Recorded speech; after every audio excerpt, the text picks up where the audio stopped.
Lagi kang naghihinala, sabi ko hindi na tama. Yun pala ikaw yung may ginagawa. Kala mo hindi ko malalaman, ang sikreto lalabas pagkatagalan. Kaso mali yung kinukwento mo at nalaman ko na. Kasi kinakalat mo na ako yung nagloko. Tama ba yan? Eh kaso lang ngayon malalaman na yung totoo. Patay ka dyan, nagloko ka rin naman.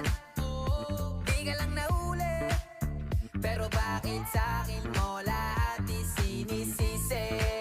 Madami ka